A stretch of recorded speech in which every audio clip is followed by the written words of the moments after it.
everyone, and welcome to the Wednesday, February 4th, Tuckahoe Zoning Board of Appeals meeting. I think first thing we do is start off with the pledge. Okay.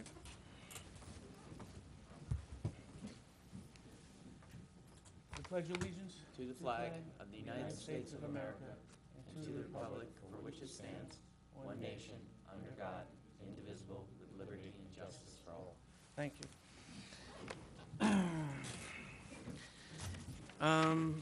Nancy, please take the roll. Member Scalzo. Present. Member Palladino. Present. Member Barendez. Present. Chairman Gallo. Present.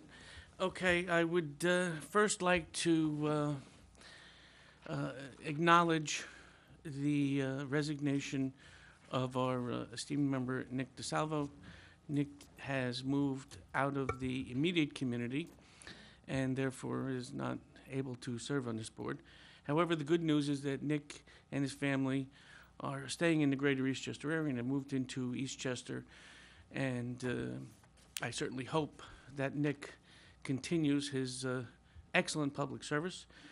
And I would, if he should apply, I would be extremely happy to recommend any service that he wants, especially zoning, to the Eastchester Zoning Board, Peter Barducci Jr.'s chair, and Supervisor Calavita and the town board. Clearly, Nick was a major asset, and he'll be missed. Okay, the next thing we want to do, is there any comments anyone would like to say about Member Salvo? I'm sorry. I'll just echo what Chairman Gallo said. It was my pleasure to serve with Nick DeSalvo for the last couple of years on the zoning board, and he was an active participant and brought insightful analysis, and he will be missed. Good luck in the future, Nick. Okay, great. Next thing on the agenda is the approval of the minutes of December 10th.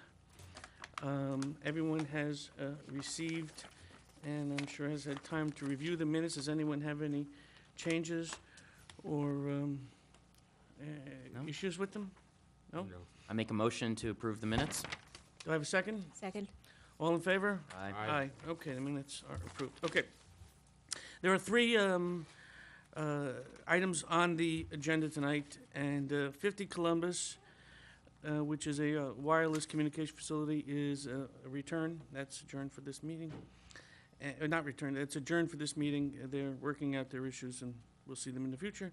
56 Underhill is also adjourned. And the final is 100 Main Street, known by most of the people in this village as the old Salerno's restaurant property. So I would ask the applicant to please come to the podium and present.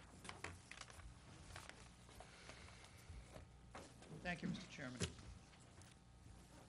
Good evening. I'm Les Marin, the law firm of Marin and Mazzanti.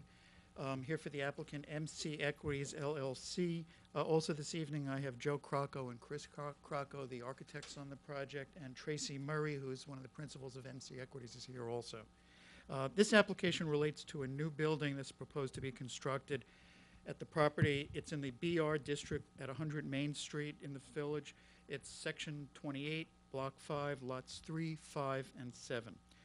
The prior owner of the property, Terry Bird, had received a zoning board approval on June 11th, 2008, which was then extended by Mr. Bird by this board for Mr. Bird on February 17th, 2010.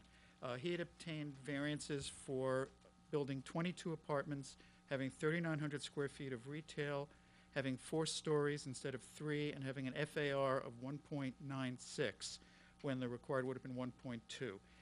He was issued a special use permit, and it's our understanding, we have not been able to see the plans because building department hasn't been able to find them, and we were not able to get them from Mr. Bird, but we understand that there was a full 4th story on that project.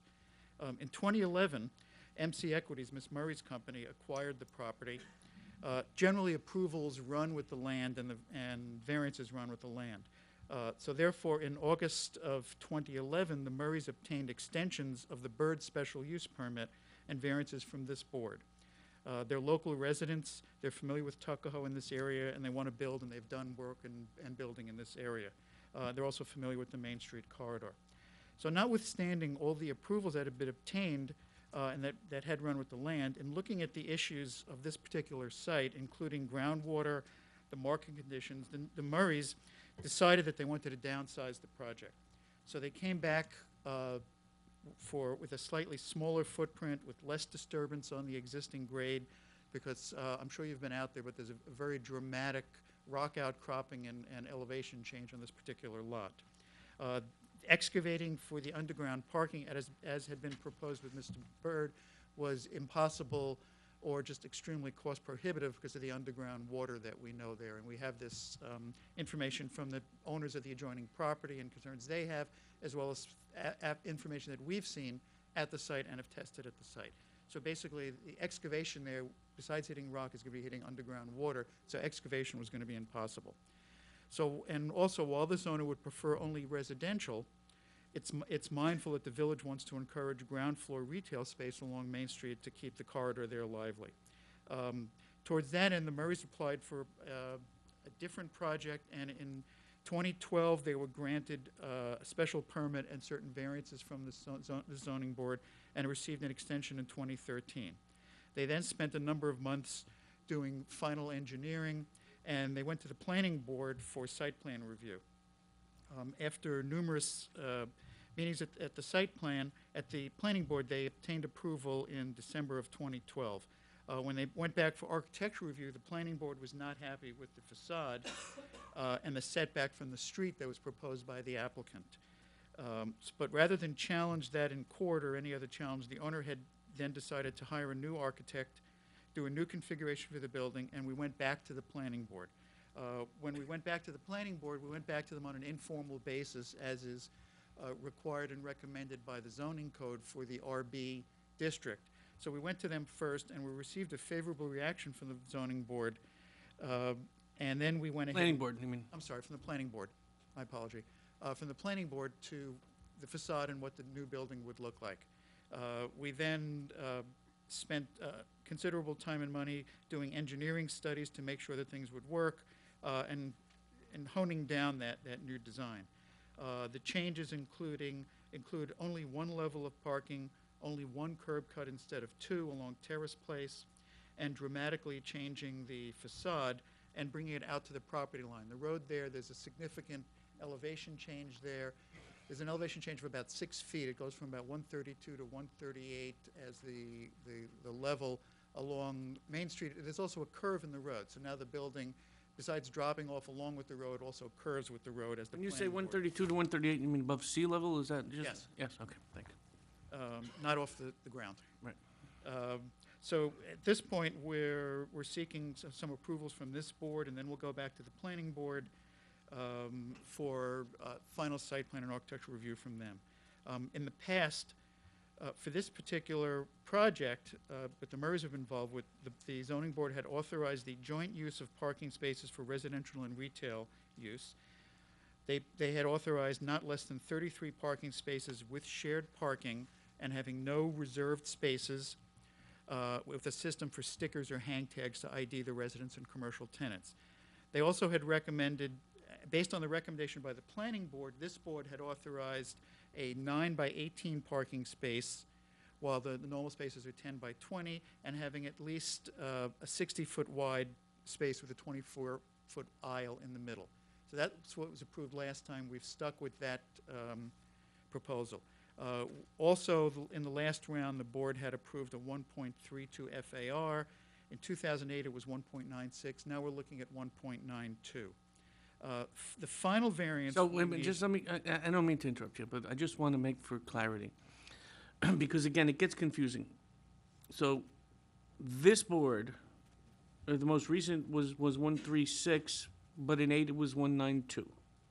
Approved by the zoning board at that time. In 2008, the zoning board had approved 196. 196. And then there were extensions of that through 2011. There were 2 extensions of that.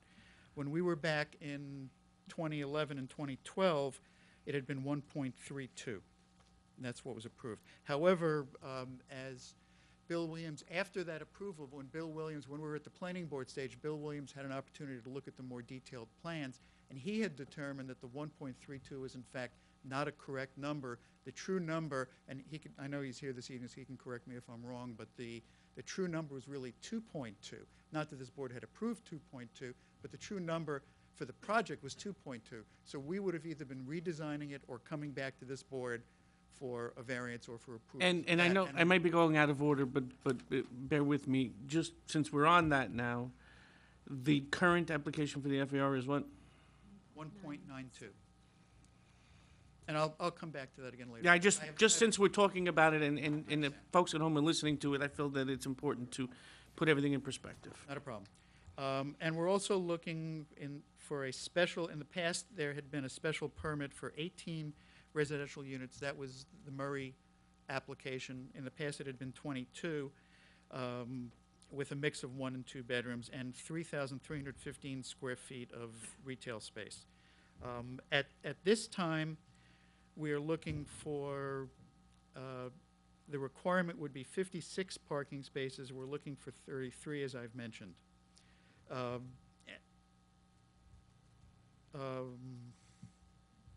The surrounding neighborhood and the site conditions in the village remain the same as they were at the time of the 2012 approvals and even the 2008 approvals. And my understanding is that the traffic issues that have been looked at by BFG, Frank Fisher's office, include the projects which may have been approved after the original 2008, which is the projects off of, I believe it's Midland Place, and you can correct me if I'm wrong on that. Yeah, so they had looked at those issues also when they were looking at that. I'll bring the BFJ up after your presentation. Okay. So again, we're looking for approval for the authorized joint use of parking spaces for residential and retail, which is authorized by your code. We're looking to permit 4 stories. It's not a full 4th story.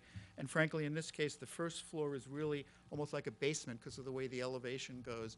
And in the rear where the parking is, it's going to be cut into what's currently a mountain. We're looking for 3-yard side variance on Terrace Place. And again, the reason for that variance is the code requires either a 10-foot yard or no yard. The planning board, because there was a 3-foot sidewalk existing on Terrace Place, the planning board had asked us to make a 6-foot sidewalk there, which is the same. The front of the building has a 6-foot sidewalk. The planning board wanted the 6-foot sidewalk to wrap around and continue up Terrace Place. So therefore, we had to move the building back. So, and that is the issue for the reason why we needed the 3-foot variance there. That had been granted in the past. For this applicant, we're looking for that again.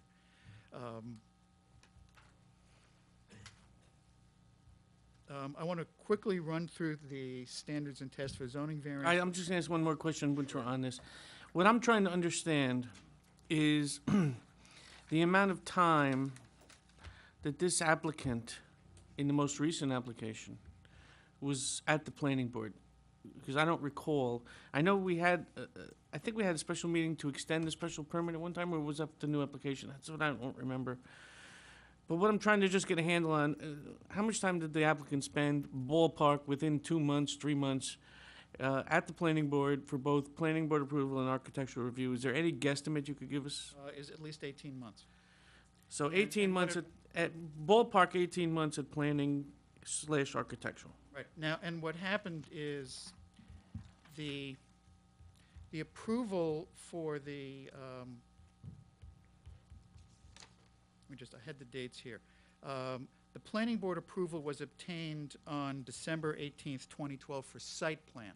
We then went back to you after that for the extension because our special permanent variances were going to be expired. And the reason you asked was because the planning board was still working it out. Correct. We had gotten site plan, we were then on to architectural review. So during that process, we came back to you after the planning board approval for that last extension on the prior project. So, as I mentioned, Mr. Crocco will run through some details on the project after I finish going through some of the legal requirements for variances and other approvals. Certainly. With respect to the parking, Section 4-5.4 of the Tuckahoe Code permits the joint use of a designated number of spaces by 2 or more establishments on the same lot. And that's really not a variance, it's an approval that this board can be asked to give. We're asking you to give that approval. Again, we're having 20 apartments We're looking for a little over 3,000 square feet of space, of which one of those spaces is going to be Mr. Murray's office himself, so he certainly can limit his own parking there. And he does not expect visitors, and it's going to be his office where he's going to be running his business out of. And then the space on the corner will be what will be rented to someone. Again, we're a little over 1 block from the train station. It's an attractive location because of the proximity to the trains. It's not foreseeable that each apartment will have more than 1 car because our understanding, and I think that your planners will concur, that people normally move to a location a block from a train station to take the train, not to be driving, though we all know that they will still have a car. We don't expect people to be having 2 or 3 cars if they're moving in that location. It's foreseeable that the residents will use their vehicle during the day. Also, it'll free up spaces for retail because not everyone takes the train. People will still be driving somewhere. As I said, we anticipate 1 retail unit, which would be less employees than if there were multiple retail units there. And the parking spaces will be used by the employees, not customers. That our proposal. We'll get employees who were there during the day when the business will be open to be off the street then, leaving customers to be able to park on the street, because along Main Street at that point in the middle of the day, there are normally spaces available. And it will give some additional revenue to the village for the meters. Section 5-1.2E says that parking spaces will be used only by persons who are at the time residing or visiting in the building for such spaces. Towards that end, we will not assign spaces. We will give IDs out to people so that they will only be able to have access. We'll probably have gated access, or some sort of electronic access, but that has not been finalized at this point. So there will be stickers, and we will enforce it in order to comply with that requirement. Again, there's another requirement, section 5-1.2.1.3 talks about spaces being 10 by 20 feet. We're looking to make them 9 by 18, which has been approved by the planning board and was recommended by the planning board. Additionally, the number of spaces in making our calculations, your code talks about 1 space per 200 square feet of gross floor area, and that it may be reduced to no less than 1 space per 300 square feet by the planning board if they make a finding. However, at this time, we're asking for approval and a variance from you for the 1 by 200. We're not even going to the planning board on that to come back to you. We don't want to be playing boards against each other, so we're here at you first. So we're looking for the variance for the 1 per 200. For that square footage, it would be 15.7 or 16 cars would normally be required, spaces would normally be required for that size space. 40 spaces, 2 spaces per unit would normally be required for residential, for a total of 56. We're looking for an approval of 33.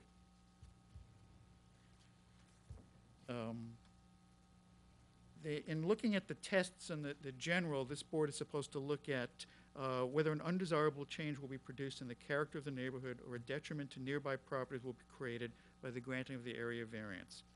There will be no change in the character of the neighborhood. The site was formerly a converted house and taxpayer storefronts. It's now vacant land. The proposal is in complete character and scale with all of the new development along the revitalized Main Street that runs from Cameron down to Fairview and even on to Marbledale Road. The adjoining building, which I'll refer to as the Angelillo building, on the corner is immediately to the west of this is a 4-story building.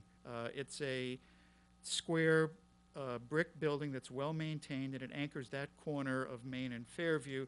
And this building will be slightly lower than that, a couple of feet lower from that at its closest facade, which Joe will be able to show you a little later. The 4th story that we're proposing is not a full story, but due to the grade change along Terrace Place, the first floor, parts of the first floor could actually be considered a basement because of the way that the grade changes so dramatically there. While not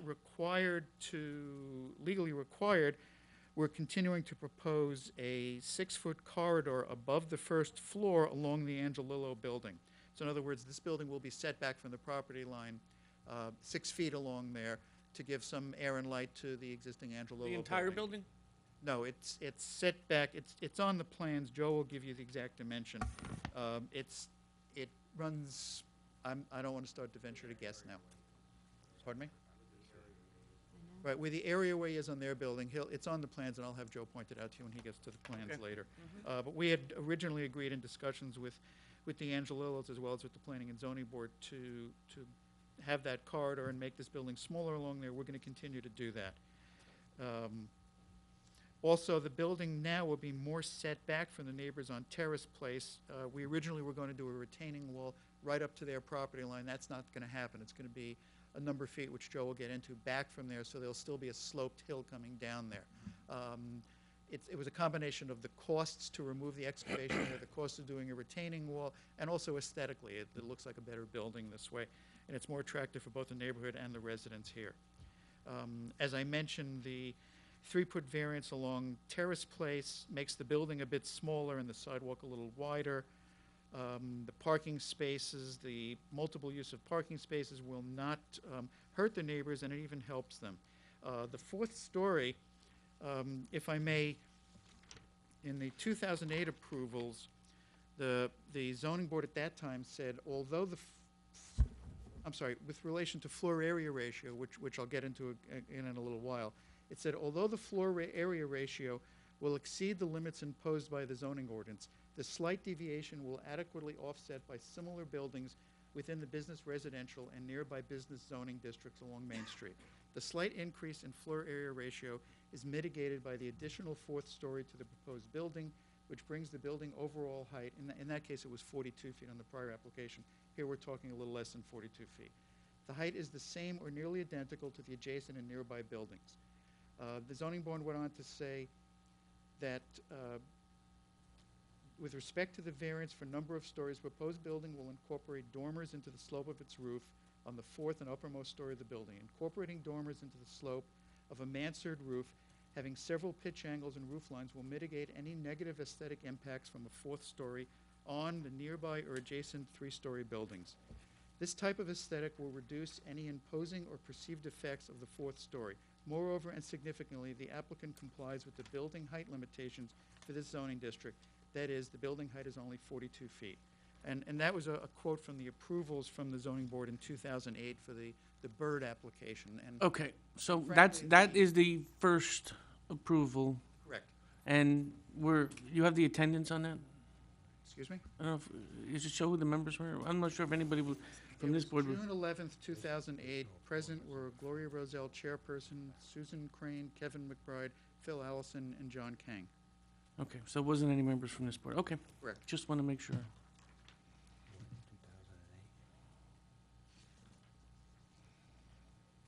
The next test that we have to look at is whether the benefits sought by the applicant can be achieved by some other method feasible for the applicant to pursue other than an area variance. And the answer to that is no. Due to the unique location and grades on this site, you can't even build a building on this site without seeking some kind of variance.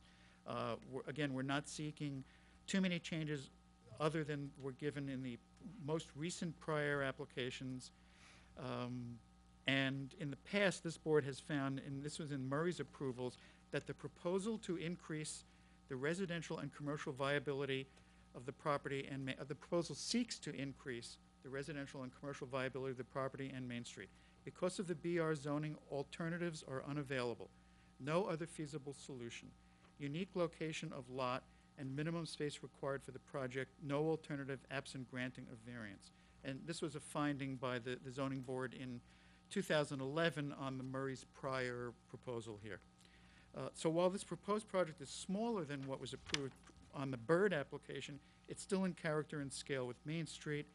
It's much smaller than any an as-of-right project could have been, assuming that we did an as-of-right project with the required parking and doing underground parking, which we can't do now.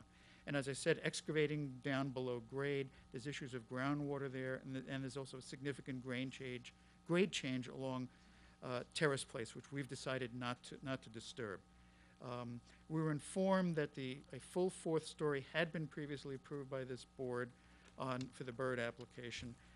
In this case, we are not talking about a full 4th story. We have some units along the back, we have a community room in the front, and we have 2 open spaces on the east and west corners behind the parapet for outdoor space for the tenants.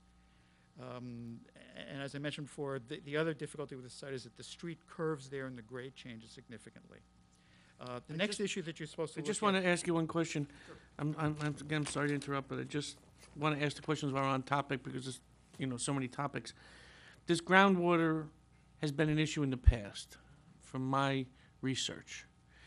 So the decision not to do the underground parking was because of cross prohibitive and disturbing of the groundwater? Correct. And that's one of the reasons this building is not having a basement, because because of the groundwater situation. And because the groundwater, would I be correct in saying that because the groundwater would then jeopardize the neighbors?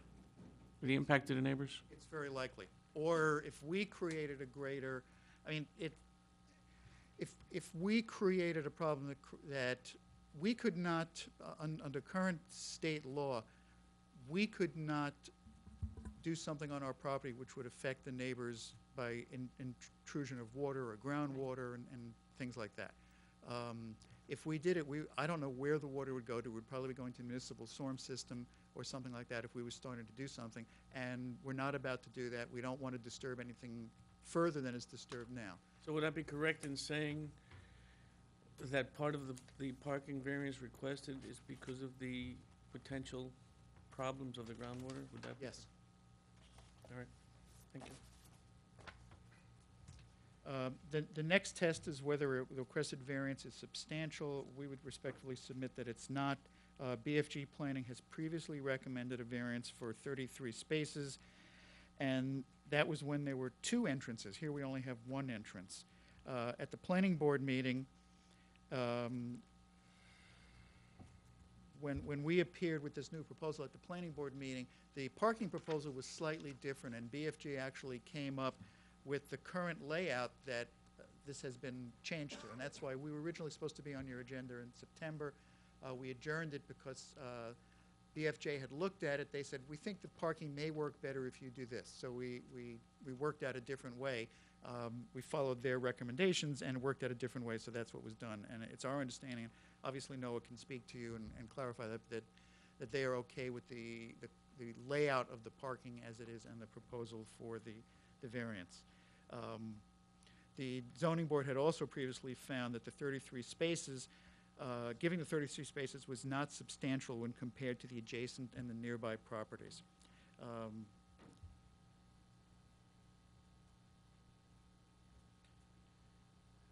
Now, with respect to the FAR, which you touched on briefly, the FAR for this property, because it is a mixed use, would be 1.2. We are looking for 1.92. I want to remind you that the FAR, the floor area ratio, includes mechanical rooms and other space.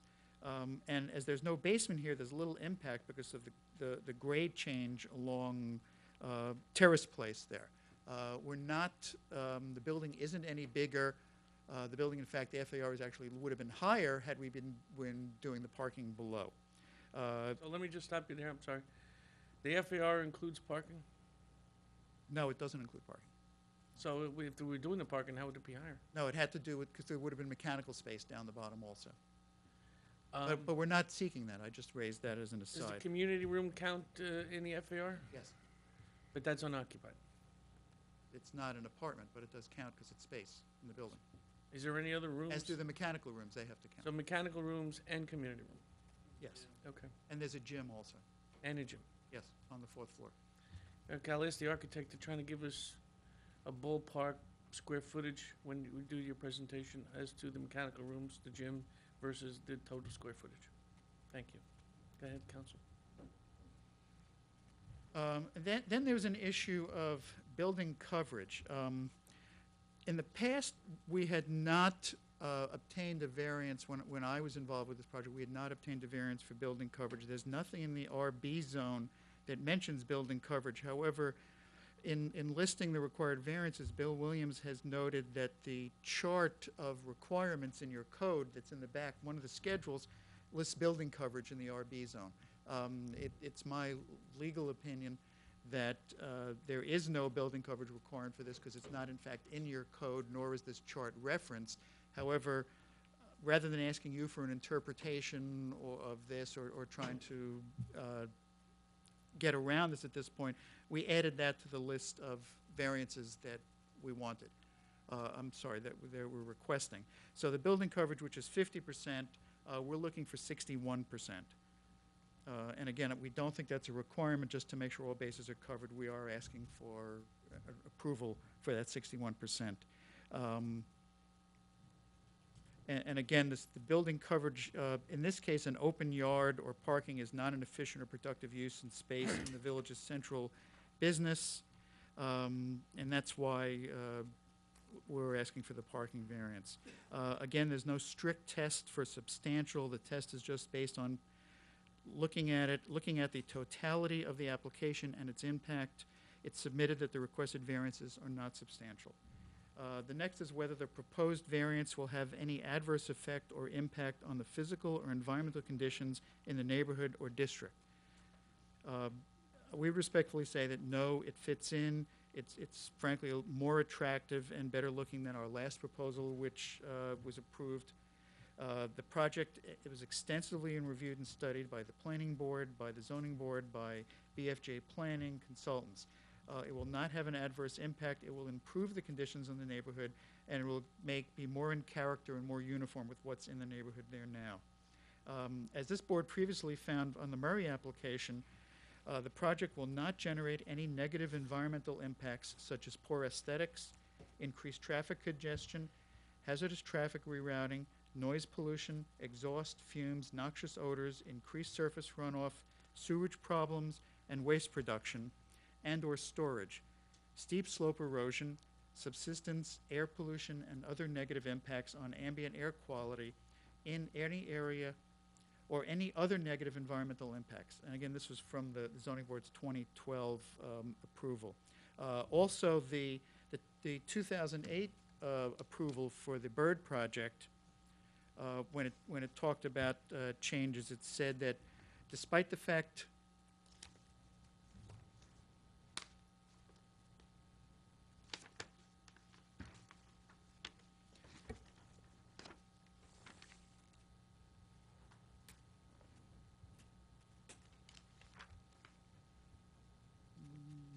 I'm sorry, I just wanted to skip to the right section. It said, despite the fact the proposed building will have 4 stories, the overall height of the building will not exceed 42 feet and is otherwise conforming. Physically, the project's height is similar to the other surrounding and nearby buildings, and its overall profile remains consistent with the building context throughout the neighborhood. This project is not physically imposing in the context of the surrounding buildings and the neighborhood. Further, the sloped roof will have little, if any, impact, and again, it talks about the 42-foot high mansard roofs. So, and this building is actually slightly smaller than that one was with the 4th floor, or so we've been informed. The neighborhood has not changed since then. The project has only changed slightly. The next step that we're supposed to look at, test, is whether the difficulty was self-created, which consideration is relevant but shall not necessarily preclude the granting of an area variance. And again, you can consider this, but we're really just complying with the wishes of the planning board in trying to get this project built. It could be considered self-created because we could have built a smaller building, but a smaller building would not have been in character with the neighborhood in that area. However, the proposal is consistent with development and the goals of the master plan and to bring life to the village and to Main Street. In fact, the zoning board found in the 2012 approval the difficulty is not self-created to the extent that if a smaller building was proposed, it would not blend in scale and otherwise remain inconsistent with the overall development plan for this zoning district. Next, I just want to quickly run through some of the standards for the special permit, which we're also seeking from this board. The proposal is for separate entrances for retail and for the residential, which is required. It is compatible with the district, with the master plan, with services, with adjacent properties, and as it's been found before, with neighborhood character. We had previously met the standards. Nothing has changed significantly. Your review for this matter is somewhat easier in this project than a normal application, as the property already has had 2 rounds of variances and special permits and extensions for a building at that site. It's similar to the prior approved proposals and incorporates recommendations by both this board, the planning board, and your planning consultants. This is not a first-time look. We're just proposing a project based on the prior approvals. The proposed parking is in line with past recommendations of the village planners. The shared retail and residential, there will be no assigned spaces. We'll have permits for the residents and the retail and owners. And if it turns out that in the past, there was a study that the parking on the property across the street was not fully utilized. If we find that's the case, we will come back to either the planning board or this board, whichever is appropriate, for a modification of the plan, because our current plan is to only allow residents and employees to be there. If we find that there are extra spaces, we will figure out a way to do permits or some other approval to get customers off the street also.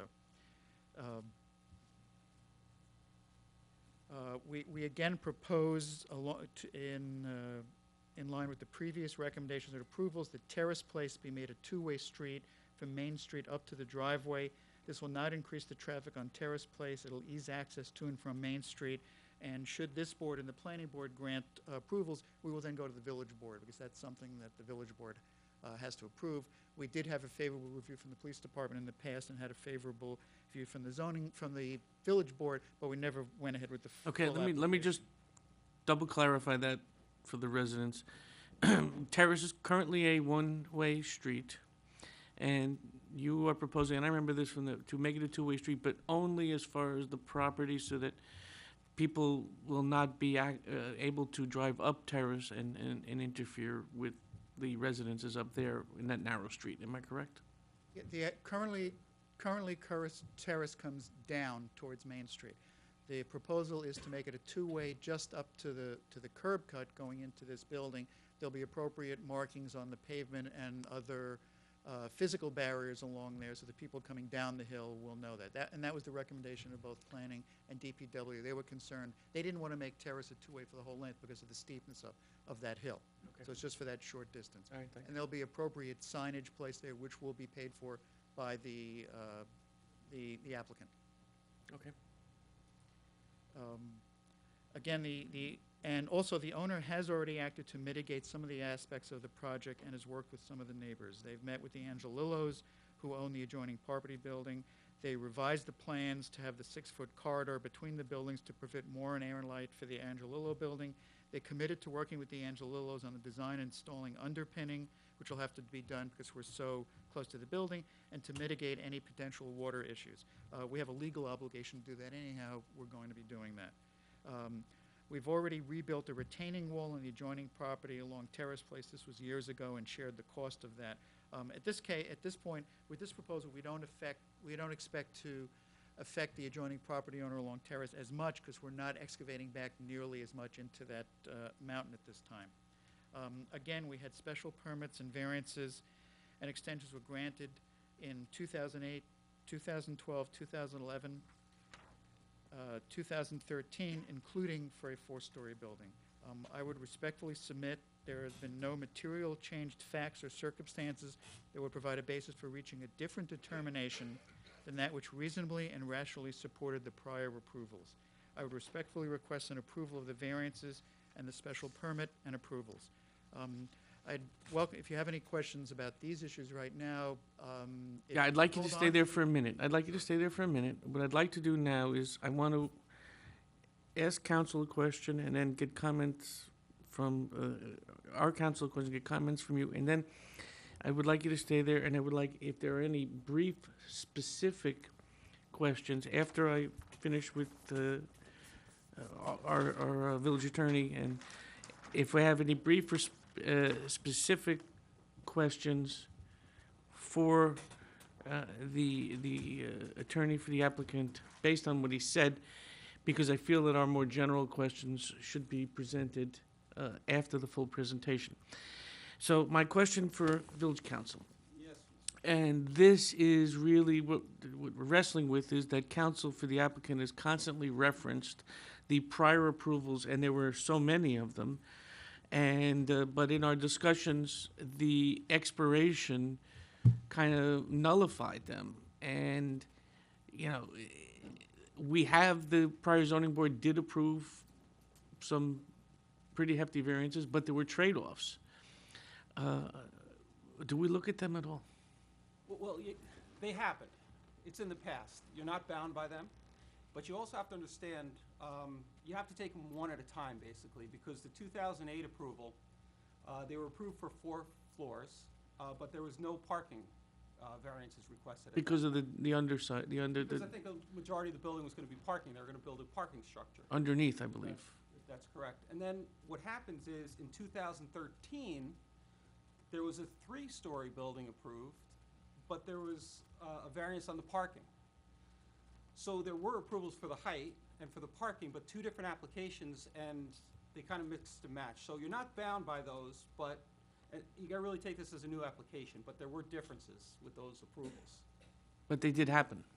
They did happen, but again, Not sequentially. they've expired, so, and the 4th floor, there was no parking, and the 3-story, there was parking variance granted. So this application has basically a mix of both of those. Counsel for the applicant, would you like to, you can comment on that, on our attorney's comments at all? The only thing I would say is, had the applicant generally zoning variances run with the land. However, a zoning board is authorized to place conditions on a variance. This board normally places a condition on construction commencing or building permits being issued within 1 year. I don't recall which one it was. We were not able to do that in the first round. Well, Mr. Byrd got an extension himself. When we took over the project, we got an extension of that. For our first approval, we got an extension. We could have come back to you and repeatedly asked for extensions. We didn't do that and let it sit, which is why, as much as I keep on saying that it's the same application, it's the same application, but because, as Gary mentioned, the approval expired, we're actually here for a new one. However, I think you're hard-pressed to consider it completely new and de novo because there have been these prior approvals. And I understand this is a different group of people here. It's still the zoning board. It's still the same neighborhood. It's still the same neighbors. It's still the same size, and many of the variances that were requested before are still the same ones that we're looking at. So as much as legally it's a new application, it could have been an extension of an old one or a modification of an old one had we kept on coming back to you for extensions. We didn't do that, and that's why legally it's a new application. It's been renoticed again. And as Gary mentioned, yes, there were approvals. The approvals, we're sort of seeking a hybrid of some of the prior approvals. We're not looking for anything very different than what was approved. We're frankly not looking for anything greater than what was approved previously. It's sort of a hybrid of 2 different rounds of approvals. All right, Member Scalzo, do you have any questions? Not this time. Member Palladino? Yes, just as a clarification, you did come originally for extension approvals, okay, correct? And then you came for a completely new application, which this board granted you. And then you let that was lapsed. Am I correct? Yes, that's what I just said. Okay. Member Baroness? Not this time. Okay, I think we need to complete with the application, with the architect, please. Thank you.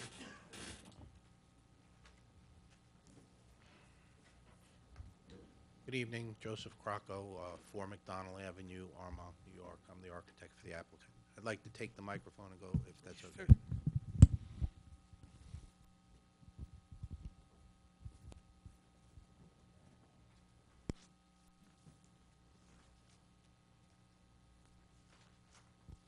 I'd like to start with just some overview of how the project is different from the last one that was approved.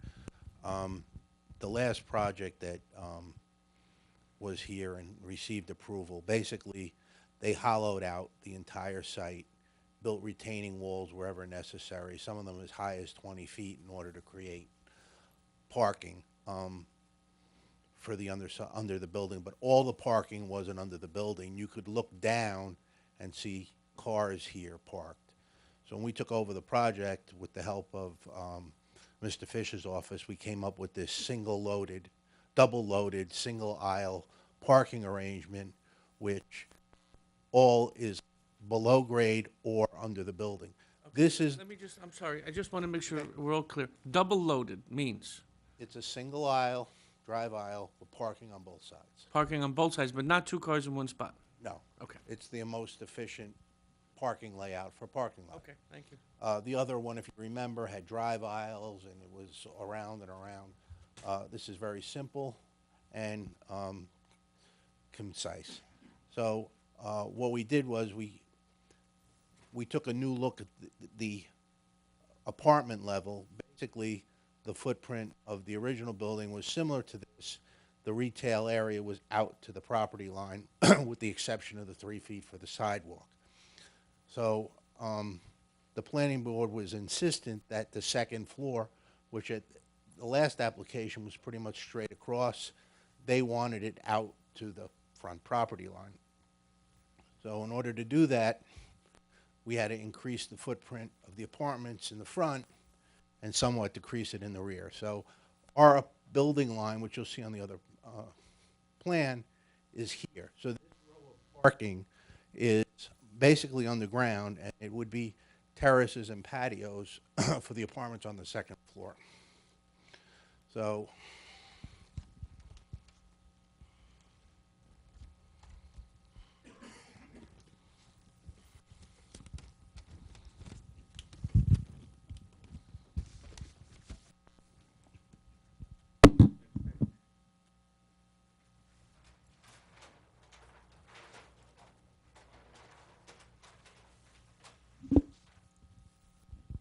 as you can see, this is now the rear property line. This is all backyard to the building.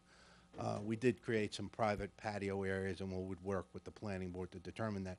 But now this is the footprint of the apartment level, which is now out to the front property line. We had taken another fresh look at the apartment mixes after one of our work sessions. I think we were asked to make this a more luxurious building. Hence, we don't have a whole bunch of studios and one-bedroom apartments. I don't think we have any studios, and we have how many one-bedrooms? 7 one-bedroom apartments out of the 20. The other actually. I guess the floor that's kind of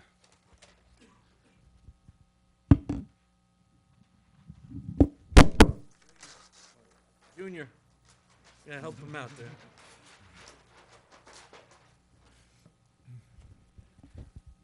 The floor that's in question is the 4th floor.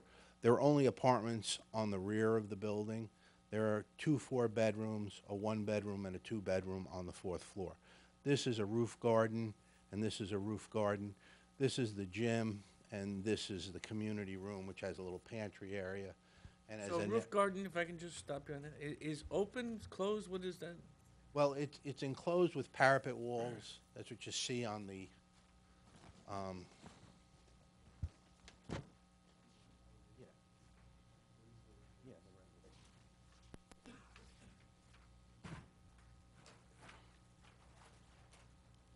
This roof area is really this roof area is a parapet which encloses the roof gardens on both corners.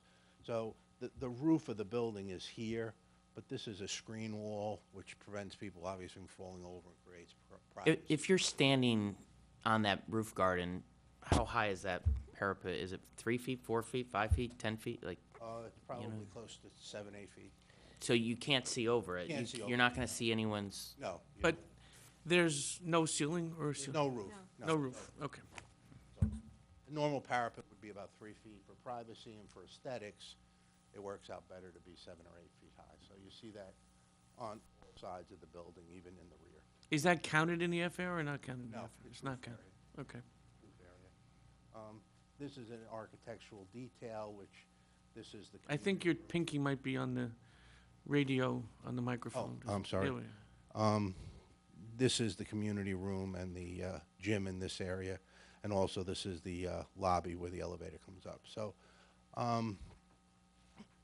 there were some challenges that we had to try to achieve in the redesign of the building. We tried to accomplish both what we heard from the board and what the client's desires are. So the building is going to be comprised of similar materials to the adjacent buildings, the brick, the stucco, the beige stucco, the fiberglass roof shingles. For the most part, if you had to describe it, it's a Tudor-style building. You would have the bronze storefront, the dark aeronautic storefront on the lower level. This corner entrance would be for the larger retail space or office space, and up the road is the smaller space. So we only anticipate 2 tenants, and we would not attract a restaurant by any means. So if there are any questions? I don't have any questions from the board? I do have one question for you. In this rendering that you're showing, the one on the far right that's got the wreath in it, that one, yes. Do you have any sense of the height difference between the building all the way to the left and your building? So the one across Fisher building. Avenue? No, not that building. The other side. Left, what do you mean left? The one across Fisher Avenue.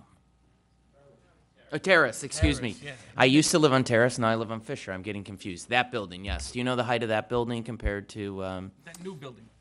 yeah? I'm going to say it's Bill, probably close to, the microphone's not working again. 35 feet. I'm 12, 10, and 10 probably. Building inspector, agree with that? So you, the height of that building's 35, and the height of your building at that section is roughly 45, 48, something like that, because of the, Well, Degree. we're measuring from the average grade. Microphone. yeah, so We're the, measuring from the average grade to the flat part of the 4th floor. yeah, so the average grade is obviously 42 feet or 41.7, Right. you know, which is Right. what you guys said. I'm just trying to get a sense of the amount of step down roughly from your building to the building across Terrace Place. You know. Yeah, this is level probably, difference. this is probably 35, 36 feet. But there is a difference in grade, no? There's a difference of grade across the sidewalk. Again, we're 3 stories at this point, as this building is 3 stories, so we should be very similar. Even if my first floor from here to here is 12 feet, 9 and 9 is 18, it's probably, And the setback again on the 4th floor from that corner? the setback to the 4th floor is in 2 directions. So that- It's, from the corner, it's probably 45 feet straight back, and to this direction, it's probably 25 feet. And on the back section? This area here, No. We've, from the, yeah. and from here, this is probably 30 feet. Well, it's kind of interesting because it's not used as apartment space, obviously, it's outdoor garden space, but you've purposely made it look like a contiguous part of the building, so it looks big and Because of the parapet wall? because of the parapet walls, right? So it looks like Yeah. a full 4-story when you're in front of the building, essentially, right? Would Yeah, that be correct to it- say? Yeah, it's an aesthetic consideration for the most part, Because they have to do that. because of the mansard Because style of the, roof. I mean, but these it's are also mansard safety. Yeah, style I mean, roofs, I mean, it's required. Something's required there, I'm sure. No one's gonna fall over, we're not gonna put a chain link fence up there. Let me ask you about the borderly, what's that, I'm sorry? What- The border between the Angelillo properties, it's the space, is there space, no space, what do we got? It's right up to it and, or, No, he said they made, the first 20 feet are on the property line, and then we step back. that's the garden, This is building to building. where the garden is, the roof garden. Yeah. So that's not occupied space. Not at the 4th level, it's rooftop, Okay. okay? But we then step back 7 feet, and then there's this open area which provides light to his apartments, which are,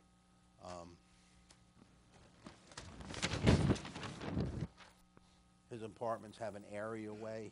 They have a cutaway. They have a cutaway here on their side where they have some windows to look out, so it's considered an area. So it doesn't board right up to them there. No, we don't block their vision. Is that on only the 4th floor or the entire building? No, this is the entire building. This strip, That space is for the entire building? yeah, it goes all the way from the parking level all the way up. Okay. Any questions for the architect? Nothing? We're good? Is there anything else you want to add? Well, if I may, just as long as Joe's up. Microphone? As long as Joe's up, the chairman had previously asked about the square footage on the gym and community room, so if you could address that issue, Oh, please. that's right, yeah, I forgot. and I can give you the mic back. Guesstimates, just ballparks.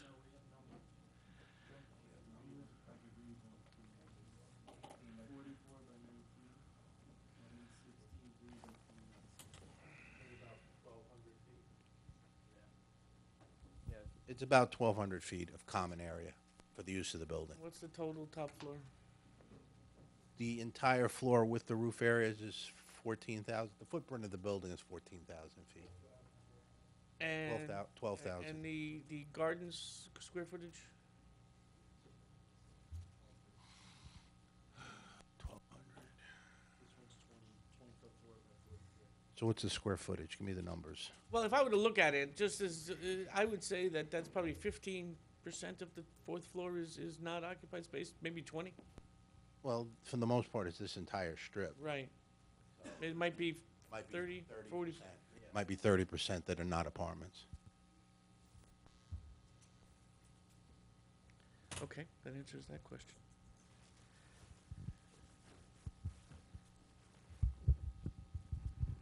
Anybody else got anything they want to?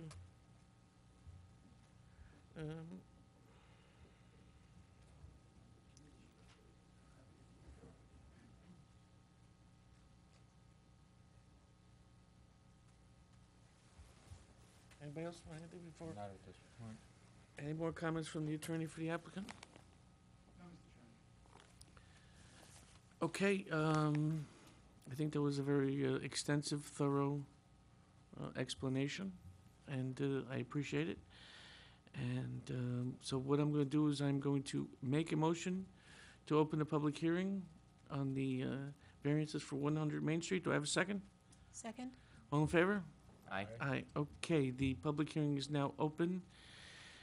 Anyone at all who would like to come up and say anything, ask any questions about this project is welcome to come to the microphone.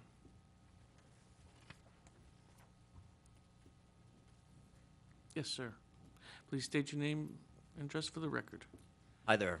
My name is Joe Dillon, and I'm here with my wife tonight. We are friends of this community, and we're here as friends of the community and of friends of Jim and Tracy Murray. I recently had the privilege to run to be your New York State Senator. It was a privilege, near miss. But we appreciated having the opportunity of meeting a lot of people in this community, and we truly are here as friends of the community tonight. We do not have any financial stake or any other stake in this project, but we wanted to come and present a point of view that hopefully you find useful as members of the community and friends. First of all, I want to say that we have tremendous respect for this board, for this process, for the vision that all of you have for this community, and for the commitment that you've put into trying to maintain the physical integrity of the community as it grows. Tonight, we wanted to just come and tell you a little bit about what we know about the owners of this property, what great people they are, wonderful family, wonderful people, but more importantly and more relevant to this discussion tonight, very talented builders. I would like to say that this community is extremely fortunate, very fortunate to have this prime piece of real estate in this community in the hands of Jim and Tracy Murray, because they are people who have a true vision. They are master craftspeople. If you have any question about the kind of work that they are capable of doing, I highly encourage you to drive up Pondfield Road, and at the corner of Pondfield and Masterson, there is a home that they have built from the ground, and it is the talk of the community over there. It is absolutely exquisite. Check out the stonework, check out the masonry, check out the facade, the detail. This is an outfit, a developer that is not interested in throwing something up and squeezing every dollar out of it and having an eyesore in a very important part of the community. These are people who are extremely talented. They are friends of the community. They have tried, I think, over a successive number of years to show their good faith commitment to be as accommodating as they possibly could be with the community so that they could build in that spot on Main Street. And I think if we can bring a decision together with respect for the process, I think if you can come to an agreement with Jim and Tracy, They are going to build something in that spot that is going to really enhance the quality of life for this community, and it will be beautiful. So as a friend of the community, and as a friend of Jim and Tracy, we're here tonight to say we sincerely hope that you guys can figure out all the details. We're not experts. We don't know anything really about this. Is our first public hearing. Very interesting. Yes. But we hope that you guys can come to an agreement because we really think it's in the best interest of everyone, and we appreciate having the opportunity to speak. And I will hand the mic over to my wife if she'd like to say something. Oh, well, I think he said it all. Okay, we'll just stay there 1 second. Does any members have any questions for? No, okay. What I would like to just say to you is, this is a new board. This is a board that is a young board, and we're all very committed to this community. I've been here over 25 years, and I'm honored to be on this board. And we've received numerous compliments from applicants for our expedition of applications. This board is not known for dragging our feet. This board works very hard. There is, I'll give you an example. I met with Member Palladino on this issue the other day during the day. And we busy people, but we took our time out of the workday to meet to get a specific explanation from the building inspector on the most recent set of plans, or actually the ones before these. This board has received many smiles from people. People come to zoning boards and they're concerned, they're a little nervous. The zoning board, and what are they going to do? And many residents walk away with a smile. We also, we're not afraid to have special meetings, and we just had a special meeting in January for this applicant. And we also had a special meeting in 13, I guess it was, a year and a half ago, during the summer, which is difficult to put everybody together, but we did do that for this applicant. And other zoning boards have approved projects from this applicant or other applicants on this site. But I have to tell you, and I'm very proud of Main Street, and I walk it and drive it every day. But I have to tell you, after having a special meeting a year and a half ago, I was very upset to not see anything happen. And I have stated at this microphone, wrongly or rightly, that I view applications. I know that municipalities sometimes don't take the lowest bid on an application because many people bid something and they don't build it. I mean, so there's a curve to will the construction get done. And I've complimented numerous applicants and builders who live here for their expedition, meaning that they understand, this board, they understand the planning board, and they're able to get it done, and they're able to get their applications completed, and then the shovels are in the ground, and, I drive by 2 brand-new houses that we approved not too long ago. So, we have, at least I do, personally, I'm not going to speak for the board, I am concerned about, our willingness to bend over backwards and have multiple meetings and special meetings, and does the applicant appreciate that, and will we see shovels in the ground? And I have to be frank with you, recent history shows that's not the case. Now, there's a complicated piece. There's been multiple owners. There's been issues with the neighbors, and we understand that. But, and we appreciate you coming up and giving, at least I appreciate it, I shouldn't say, the board can speak for themselves, you coming up and saying that you believe, that if we can determine variances that we think are in keeping with the neighborhood based on everything, that shovels will go in the ground, and that any issues with other boards, will be dealt with in an expeditious manner to try and make them happy. If that's what you're saying, I appreciate you saying that.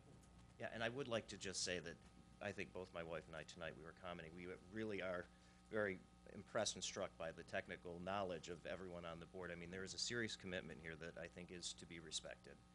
I know that you guys have the best interest of the community at heart. We do too. And we just wanted to come up and let you guys know that this is a great group of people. This is a great couple, great talented capability here that hopefully all the minds can come together get an agreement, and I think you could get shovels in the ground quickly. And I think you'd all be very pleased with the result. Well, I appreciate you coming, and I appreciate you getting to know Tuckahoe. It's a wonderful place. It's a special place, and the history is rich. It's rich in history, and so I would encourage you to, when you have time, to just check out the history. There's a wonderful history out there. The history, the quarry and the marble, it's tremendous, and in conjunction with Bronxville, the two together just enhance each other, and we're very proud of it. So. I'll say one last thing. When I Yes. was knocking on doors campaigning, I knocked on the door of the home that has the marble block and still has the hook for the horse. Yes. Right around the corner. Yeah, it's across the street from Fantastic. my house. Yeah, Yes. fantastic. Thank you very much. Thank Okay, you. great. Appreciate it. Before I call him up, I wanted to ask Gary something. It just popped back into my mind. I remember, Council, that in the past, we have given letters of recommendation to the planning board, and we have received letters of recommendation from the planning board on There's been referrals. referrals. What, I would like, I know that the council for the applicant has said, that they believe that the planning board is on board with this, for lack of a better term. I know that we were talking and it was 18 months before. One of the reasons, that they came back for the extension special permit was because it was very involved. So what I'm trying to get my arms around here, and council, even though we have the public hearing open, if it is allowed, if council for the applicant wants to interject, I would allow it. But what I'm trying to understand here is, where's the planning board on this?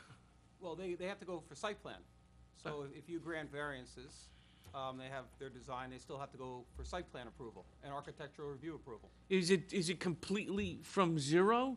Because counsel for the applicant is telling us that they feel that they've addressed the planning board issues Well, with remember, this one. This project's been going on for years, so there is a history to this project. Normally, the applicant will come in here, look for his variances, and go to the planning board, but they've already have some input from the planning board because they've been there.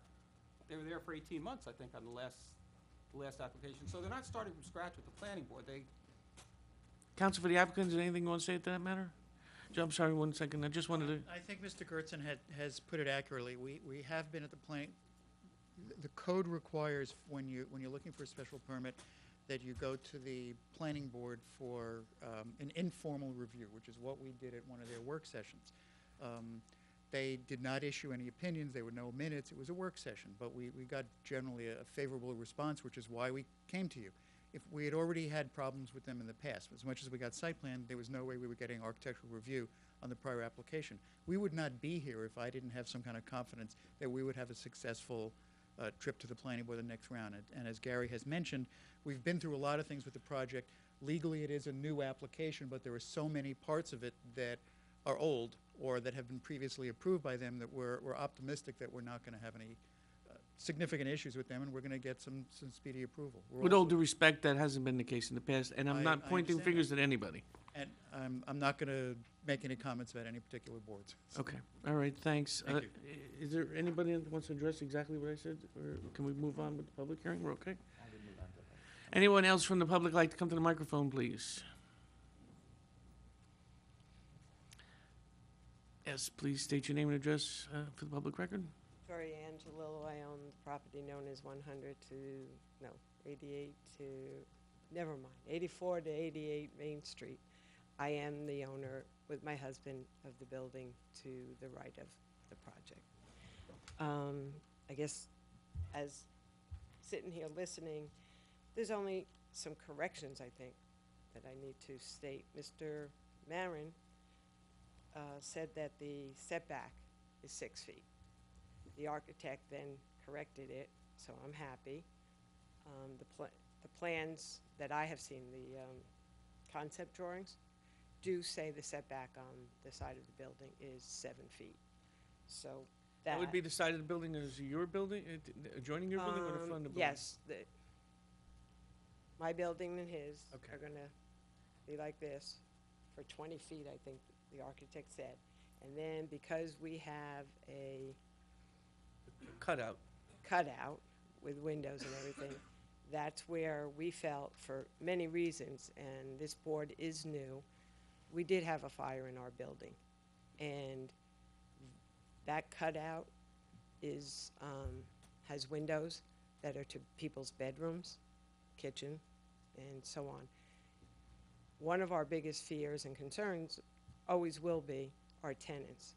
The fire was pretty bad. Thank God this village is good, as well as all the other villages that came to help.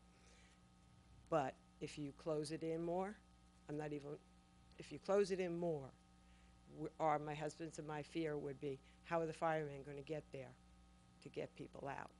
So I want to make sure that Mr. Murray has even told us it will be 7 feet. His lawyer, on the other hand, said 6. Then we talked about, there's only 2 people here that I know have been on all the other boards. And I have always addressed my concern. I do have a water problem. Mr. Murray, my husband, and I have been in communication, and he has said that he would make sure that is taken care of. In prior resolutions, that was put into the resolution. So I trust Mr. Murray to do it. I've learned, as you say, people say one thing and then it doesn't happen. So if you can make sure whatever you do, if you make in the resolution the provision, the 7 feet, the provision that he's going to take care of this water situation, that would be greatly Okay, appreciated. can I ask you a question about the water? Mhm. I'm guessing the prior structure that was on the property, the restaurant, was probably there before your building, is my guess. It's not the restaurant. I don't know where, the restaurant wasn't my problem. It was the store that was attached was a to storefront, my okay. building that had a basement. When that store was in place, did you have a water problem then? No water problem? Okay, so when the structure was demolished, so that's when the water problem started? Okay. So would it be, would you agree with me, as a novice, because I'm a novice, I have some experience, that part of the reason for the water problem is the fact that there is no structure now, and water kind of is meandering itself around and finding itself going wherever it really wants to go, where when something is built, there is proper drainage, there is proper gravel, proper storm drains, proper, I've done some buildings, but there'll be drainage, which is, people put gravel and they put piping. Some of the piping has holes in it, it's perforated piping, some is not, to bring water to specific areas. Would you agree that that is probably logically going to happen? I'm not, No, my name is Joseph Angelillo. We're co-owners of 40 Fairview Avenue, or better known as 84 to 88 Main Street. The issue came up when the building was abandoned. The building that eventually came down was abandoned and then eventually demolished. So the water was happening while it was abandoned, but before it was demolished? Correct. But during its occupancy, it was okay? It was okay. So maybe it was stuff never had a gutters or problem. something like that, stuff gutters that weren't cleaned out because it was abandoned? Well, Possibly. all we know is that when it did come down, the grade, unfortunately, instead of going away from the building, is going toward the building. I see. So that is sort of a pocket for the water to accumulate. We want the board to put in their resolution that if it will be rectified, that the owner, Mr. Murray, will rectify it, and in communication with him, he agreed that it will be rectified. I'm But not sure. we would like to put it in the resolution. I'm not sure if in the resolution, we can do that, but the most recent codes would be stronger than the codes of the prior property when it was occupied. And our building department, I have absolute confidence, will execute and make sure that all of the legal codes, I'm speaking off the cuff, so I'm not sure if we can put that in. We'll discuss with council. Okay. Are there any other issues? So the space between the building, you're comfortable with, not comfortable with? Well, Mr. Marin said it was 6 foot, but we'd just like to make the correction that it's 7 foot. That's the plan, the Architect's plans. comment, 7 feet? Okay, it's on the record as 7 feet? Yes. Correct, Mr. Maron? Yeah, I have to apologize to both Angelos and this board. I was basing it on the prior submission that we had had. The plans at A1 clearly show that it's, actually all the plans, but A1 clearly shows that it's 7 feet, and it goes for a distance of 65 feet, 6 inches along the property line, and it starts at 28 feet, 6 inches back. Okay, and, Joining their building 20 feet back, and then the 65 feet, 65 and a half feet of the 7-foot setback, which clearly shows, and it includes both the building and the parking. The parking itself is set back. okay, and, no problem, duly noted, it's on the record. The cutaway, which, again, is that, do you believe that with the setback of the 4th floor, does that provide enough light for your cutaway windows? If I may, Mr. Chairman, it's not only the 4th floor, it's everything from the ground up, from the parking. Yeah, but the 4th floor is further away. No. There is, well, No? on the new plans, there is no 4th floor, except, there's a- Yes, there is, but it was, Yes. oh, it's in the front. Right. Right, okay, so it doesn't, okay, all right, so it doesn't affect the cutaway, all right, fine. But do you feel that the light coming in, and with the way the sun travels will provide sufficient airspace and light for your windows? Well, I think it would be adequate.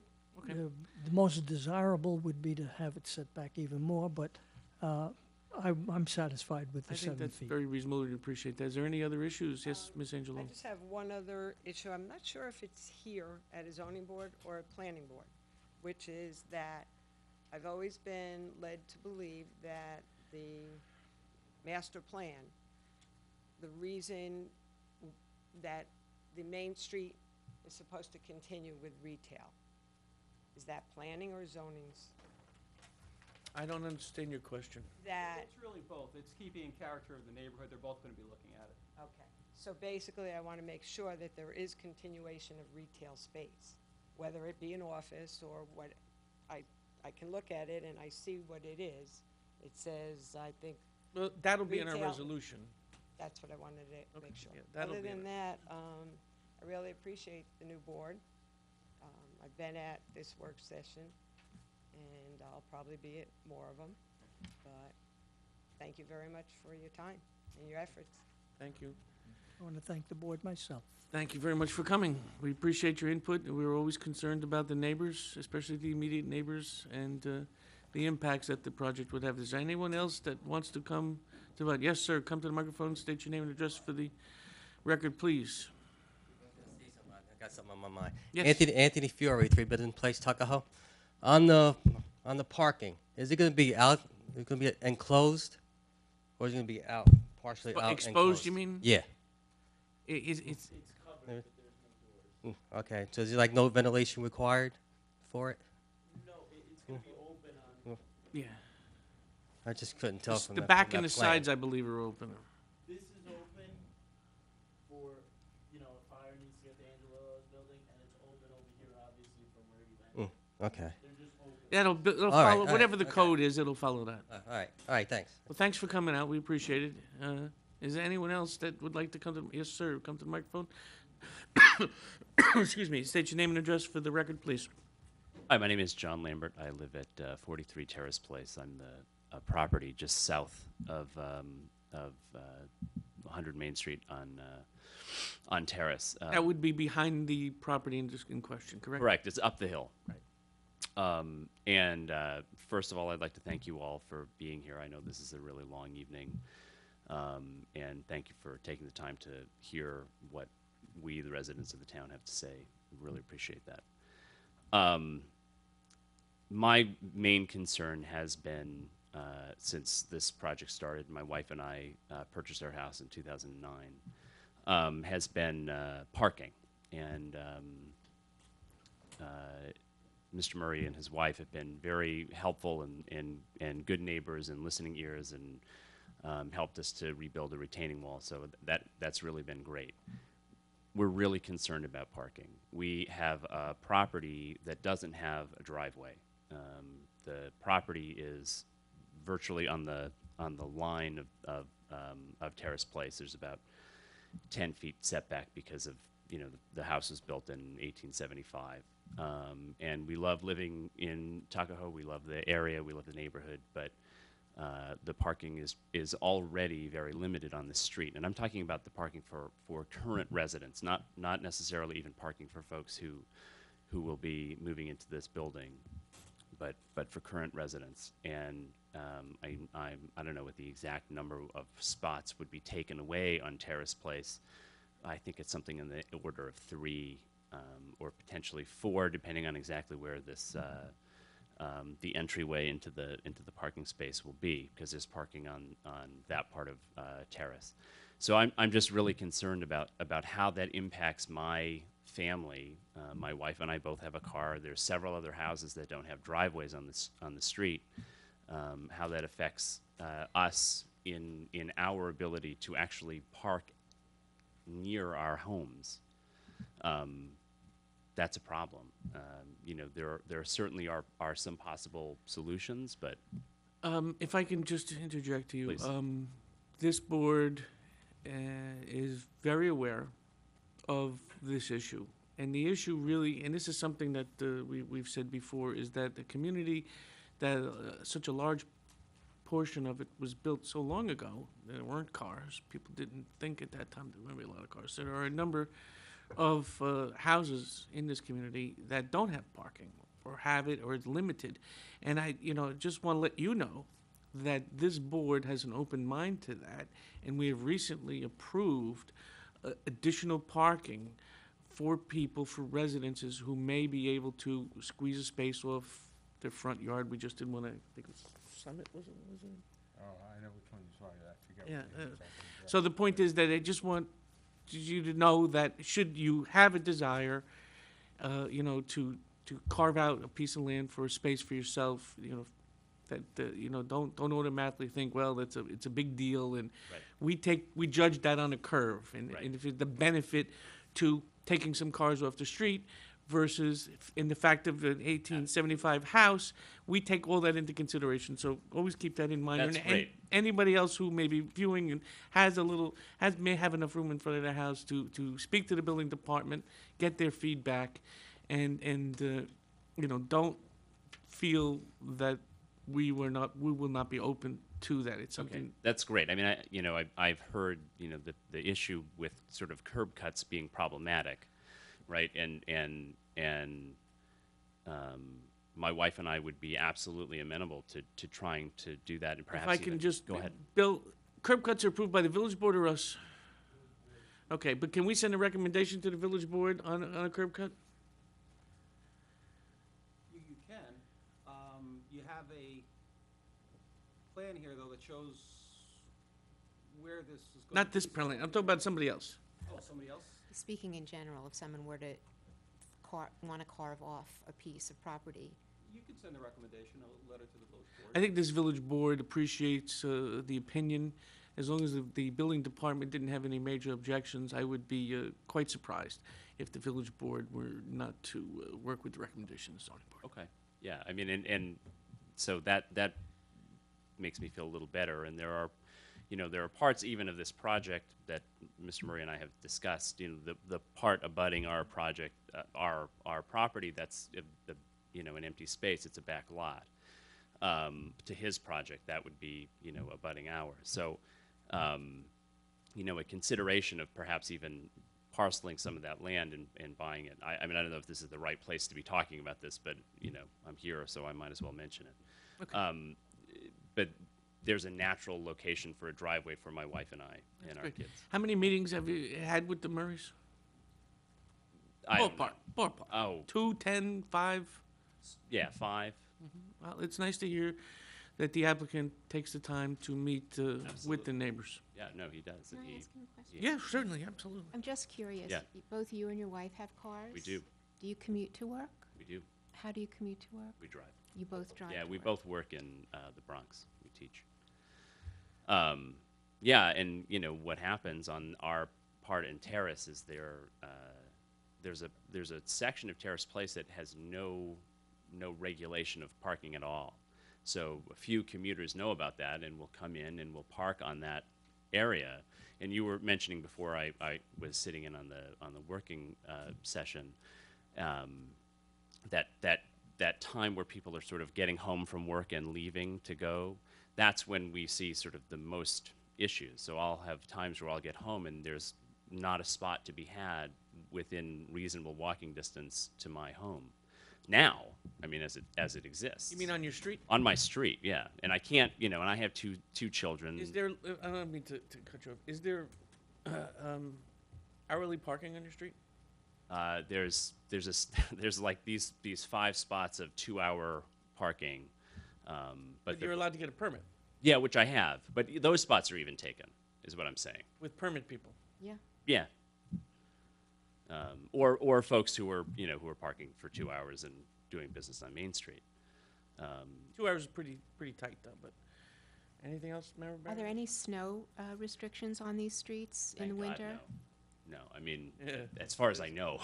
I mean, I actually shoveled the parking spots out on the street because the commuters will come in and take the spot that I've shoveled for myself and my wife. They're not if it's 2 hour parking, the commuters can't park there. It's often I'll come home and they're occupied, and it may be that they're all folks with the Tuckahoe stickers, but it may be again. Police department is very workable, I know it's a small village, but it's still a big village, but I would encourage you at any time to feel free to contact the police department if you feel that they're missing some people. Yeah, that's a good point. I would do that, but that's our major concern, my wife and I. Member Scalzo, something like that to this? I just point of clarification with Bill Williams.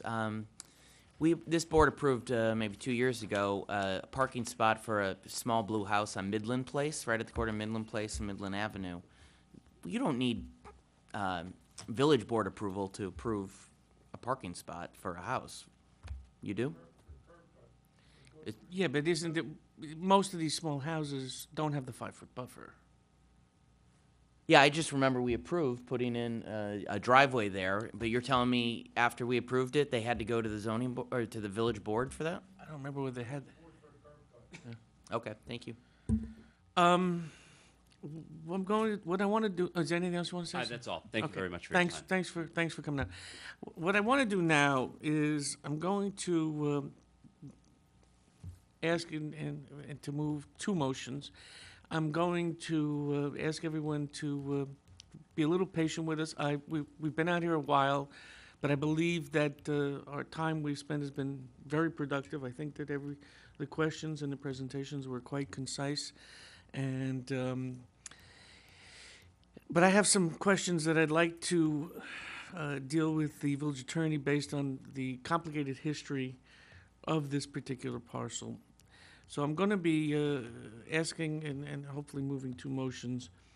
The first will be one to continue the public hearing, and the second will be one to move into executive session. So I am going to make a motion to continue the public hearing on 100 Main Street. Do I have a second? Second? All in favor? Aye. Okay, then, council, I have some specific legal questions for you. So I'm going to make a motion to move into executive session with council and the building department. Do I have a second? Second? All in favor? Aye. All right, Tuckahoe, we'll be right back. We won't be long, I promise.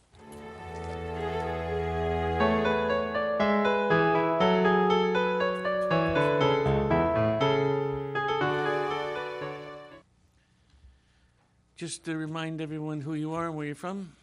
My name is Noah Levine. I work at BFJ Planning in the city, and I'm here as a consultant for the village.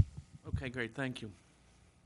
Is there anything you want to say before the? Oh, yeah, process? sure. I'm sorry, I wasn't sure if you were going That's okay, no. ask me questions. If you want to make any presentation before the board has questions for you. Sure. I think one thing I'd like to present is a memo that I distributed to to the Board of Appeals, just discussing some of the parking issues that were brought up. Right.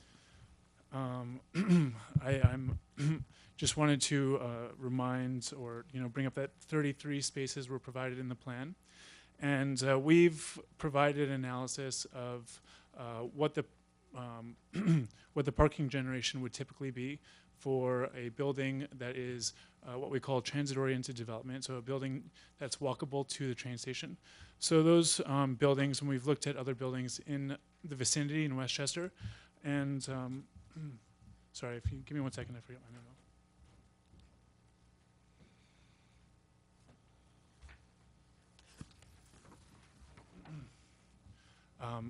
So we took a look at the mix of apartments, which was 7 one-bedroom apartments, 5 two-bedroom apartments, 6 three-bedroom apartments, and 2 four-bedroom apartments, for a total of 20 units.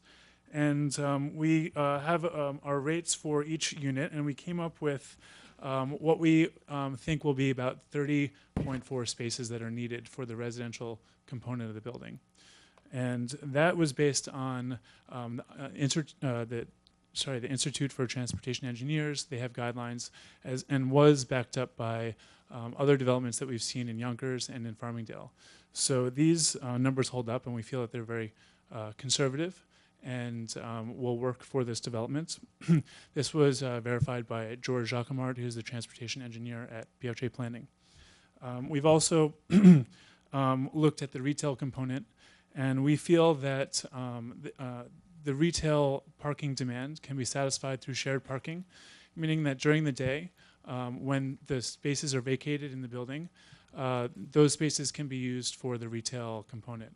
But why would this, could you explain why the spaces would be vacated if you're saying this is a transitory building where everyone walks to the train? Sure. I don't understand why people would vacate a parking spot if they're walking to the train. Well, everyone wouldn't walk to the station. We think that some people will.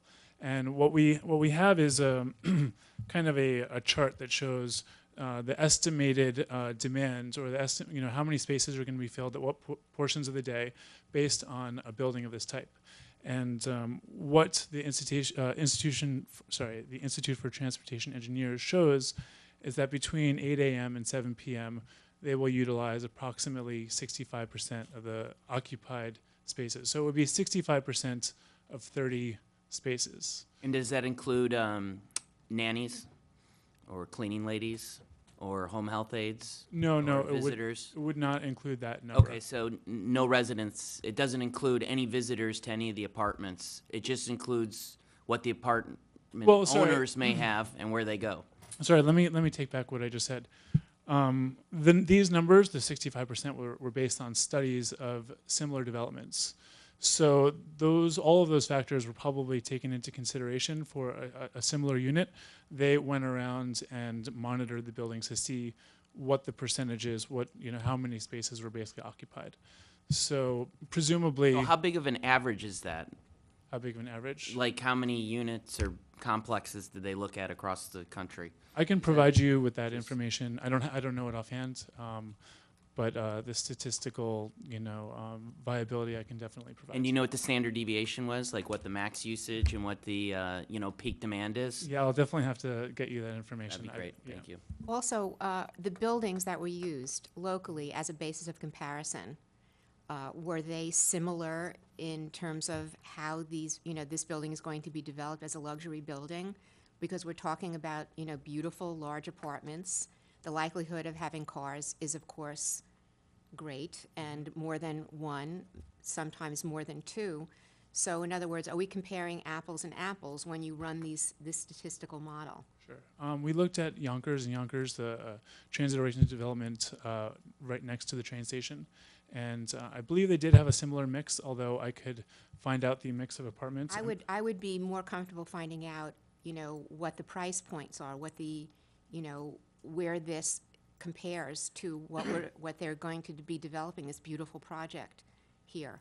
So I just want to make sure that we're talking about the same resident, so that when we talk about usage, we are then applying apples and apples. Because we're very tight here, so that the margin of error for us and for the village is very great, is not very great. So we've got to try to get this as right as possible. Understood. And in a previous memo that I gave to the zoning board, I did show what other developments in Westchester had, and the rates were similar to what we're seeing here. There was a study done also by Rutgers, and they showed that in New York, in this community, for this type of unit, and at the price point, these parking ratios do match up. I think Tuckahoe is an interesting, unique village. It's got many characteristics of a highly dense, New York style or Yonkers style area in the sense, it is walking distance to the train, and it's one of the great attributes and one of the reasons that so many of us live there. But on the other hand, there's not a lot of amenities that are walking distance. You have to, drive obviously to a grocery store and drive to a shopping mall. There's not a lot of walking distance amenities. So, from my personal observation, almost everyone has cars, and there's very few people that are just train or walkers in the community. And so, the type of buildings that you select and the type of neighborhood that you select as a comparison point is very, very important. I understand that, and I'd like to just mention that we did provide, for a one-bedroom, I believe it was 1.2 spaces, for a two-bedroom, 1.5 spaces, for a three-bedroom, 1.75 spaces, and for a four-bedroom, 2 spaces. So that was what we were anticipating for this type of a unit. So those spaces are provided. I remember on the past unit, the Crestwood, that the village of Harrison was brought up as changing their zoning, and it's now called railroad zoning, I think is what I remember it being called. And it was done because there is a change in demographics, and there is a change in need, and things do change. And Harrison is changing that zoning. I believe there were others, I don't remember, but they're literally changing the actual zoning laws to require less variances for a certain amount of feet around the train stations. But we still have to address the fact that the village is not quite there yet with regard to access to basic services that are necessary. So again, when you compare other developments, do you take into account the proximity to grocery stores and dry cleaners and things that you have to drive to rather than walk to? Is that all part of your model? I would say those factors, I don't believe those are considered, but when you think about transit-oriented development, typically that would be in an area that has proximity to goods and services, in a train Yes, station. but this So by nature. But this does not. That's the point we're trying to make. This is a unique situation, and I imagine as time, as things evolve, we will have more services. But right now, that's what makes this situation somewhat unique, in that we don't have necessary services within easy walking distance. So you need to put that piece in as well when you create the comparison and the allotment for parking and the need for cars. I mean, I just know from my own personal experience in Yonkers, they are near the downtown area, but I think people still do take their cars for, generally for the supermarket. I think that cars are still an important part, and we do understand that. Right, but a couple that doesn't have children, I don't think they use a supermarket as much as people with children. Keywords as much. Well, and one of the things that I did bring up at the work session was, the possibility of a zip car. It is complicated, but there's a reason that zip car is in business, and it does supply people who spend a lot of their time in the city, don't really spend a lot of their time in their car, and they generally eat in the city, eat a lot of dinner in the city. After work, they may eat in the city and come home on the late train. And, once a week, they need a car to go to the grocery store or to go to the mall. Do they want to buy a car and pay insurance for the few times? I don't have the answer to that question, but clearly that is the evolution. And that's why we see the municipalities changing their zoning to railroad zoning. We have a situation where, more and more people are moving from Manhattan to this village simply because the rents are in Manhattan are so high, and they discover Tuckahoe. It's right off the train, and it services their needs, and they can still live their their lives in the city without paying the astronomical rents.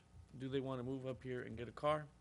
It's funny, I know some people in Bronxville that I've become friends with, and I asked them, I said, have you ever been up to the Kensico Dam? And they say, no, where's that? And And I said, well, it's a beautiful dam, was built in 1918, and they've never been there. And, I mean, I know it very well, and I know the Croton Dam, but they don't go. They don't, I said, it's above White Plains. You know what that is? I've heard of it. They didn't even go to White Plains. I mean, and I'm like, really? You've never been? No, never been to White Plains. Their focus is New York City. That's where they live their lives. And I think that the railroad zoning that we see occurring is a result of that. Now, I agree that a village with the tax base that we have requires, and the potential demand, maybe, a lot more demand before the larger grocery stores are built here. A grocery store that may encompass 2 or 3 is not going to build a grocery store before the occupant. So it's a chicken and an egg situation. We could see a grocery store that could handle a decent amount of grocery supplies come in once the demand is there. It's kind of like the hotel. Through business experiences 5-6 years ago, realized that there was tremendous demand for a hotel in this area. Most people don't know it even today, but it was evident 5 or 6 years ago. So the demand becomes there, then the hotel gets built. The hotel doesn't get built on the assumption that, oh, well, there'll be demand for this hotel 5 years from now. So that's, but again, and I don't know if I said this before, but I know I said in a work session that I went to one of our restaurants to get some to-go food on Main Street, and the restaurant was packed, and I just wanted to pop in and pick up my food, and I had to walk, a block and a half to get a parking space on Main Street at night. This wasn't at 5 o'clock, 6 o'clock. This was at 7:30 at night. And I was like, geez, do I really want to go get this to-go food and have to walk a block and a half? So it's something that my experiences say. So we're wrestling with this problem as to exactly what is going to happen in our crystal ball on the effect of the neighborhood. And I understand my co-members' concerns with every community is different. And the Anything? importance of wanting to get it as right as we can because of the potential for the impact.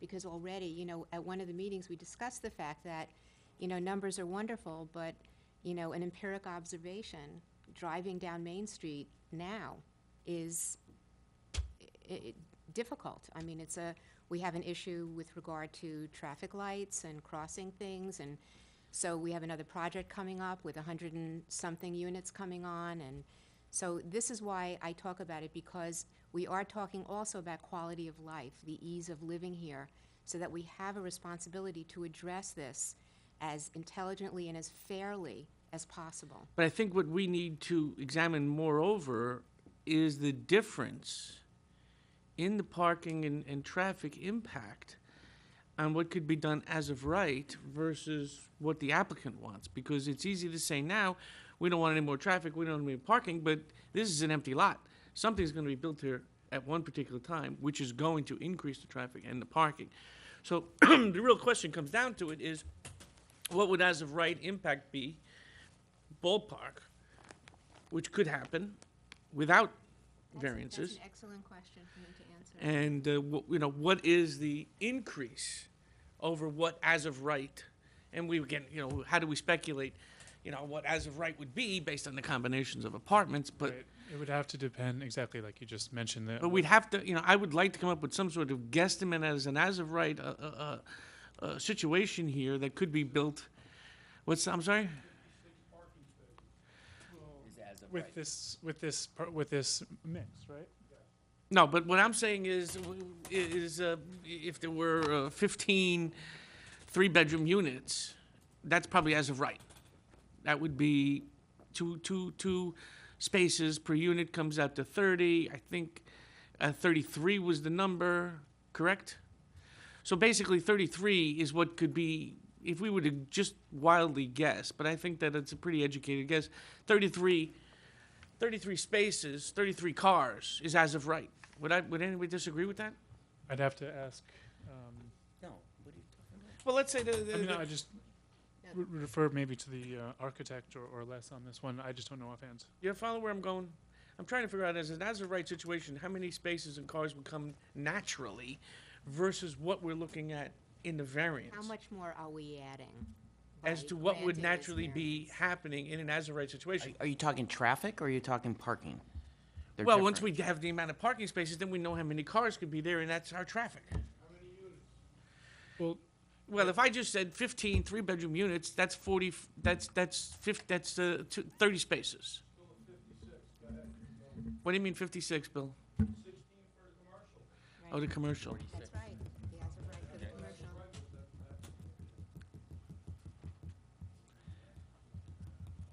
How many spaces are there? how many have we provided? 33. 33 altogether. 33, but I do want to point out, 2 of those spaces are handicap, right?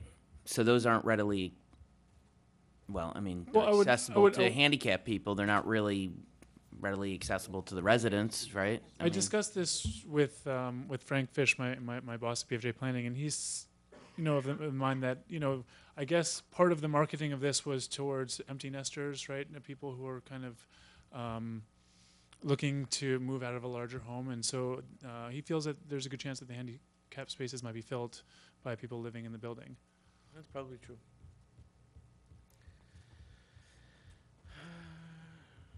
Anything else? I believe that the issues, what we have is we have 2 major issues here. We have a large FAR, and we have, I'm sorry? Yeah, no, I think we're done with you. Thank you. Thank you. I think the issues that we have is the large FAR and the large parking. What we had before was we had a large FAR with proper parking or a lot extra parking. And now we have the elimination of those extra spaces, but still maintaining the large FAR. And that's, what we're wrestling with. And, if we were digging down and providing the extra spaces, that would counter the FAR that was approved in prior, whether we're supposed to look at it or not. I mean, I just don't think it's legally, an opinion can be that we don't have to look at it, but in fairness, I think we do, and that's just my personal opinion. So, we know what the zoning boards did before, but there were so many convoluted approvals, and now it's, to quote one of my members, it's kind of a Chinese menu where they're taking from one end to the other. And, yes, the FAR was approved in the past, but with the parking, With no parking variance. With no parking. with no parking variance, right, with adequate parking is what I should phrase it. Counsel for the applicant, would you like to address anything we've said? Anything that was said? No, I don't have anything. You've expressed what your issues are. I've previously expressed what my position is as far as those issues, and I don't need to belabor it any longer. Is there any further questions for anybody? Make comments? Yeah, any further comments are welcome by the board. Member Scalzo? Sure. First of all, I want to thank Jim and Tracy Murray for sticking with this process for many, many years, and thanks to the Dillons for coming and reaching out, and the other residents who spoke up. I also want to thank Mr. Marin and Mr. Crocco for excellent presentations. And I really do believe that you guys have the best interest in Tuckahoe at heart, and that does mean a great deal to us. Absolutely. I know this project has had a long history, but this is the first time that it's been in front of this board, first time it's been in front of me, and it's never before been presented in this configuration. So it really is very new, and this, from my consideration, is really the first time we're looking at it and really thinking about it. That said, we did have a meeting in January, or work session, and the Special meeting. a special meeting, yes, and the applicant did make some changes based on suggestions, lowering the number of units from 24 to 20, which was greatly appreciated to lower the overall density of the project. And I just do want to acknowledge that they have been listening, and that you know, I think it says a lot about them that the Angelillos and some of the other neighbors have commented that they've been proactive in working to address concerns. That is very important because we all want good neighbors in Tuckahoe, absolutely. That said, this is an extremely high-profile project. You know, this is on Main Street, 100 Main Street. It is it's going to be seen every day by many, many people. It's going to be, it's a very important building to be built and to be built right. You know, it's just very important for us to get it right and to give it proper consideration and a lot of thinking. I actually lived on Terrace Place for many years. I moved there in 2002, so I lived at 40 Terrace Place, right next door. So I understand the parking problems that were there when I was present, and I'm sure they're the same or only worse. And on snow days, you can go sledding down Terrace Place, but it's absolutely treacherous. And now I live in 70 Fisher, which is several, you know, very nice townhomes, 3 and 4 bedroom townhomes. And so, you know, I think, you know, as far as quality, it'd be similar to what the applicant's proposing. So I feel like I've got a pretty good handle on what's going on. That said, the proposed project is very big. It takes up a lot of space. On Main Street. It is within, you know, many of the architectural details is within character of the Main Street corridor, which we all appreciate. There's no doubt about that.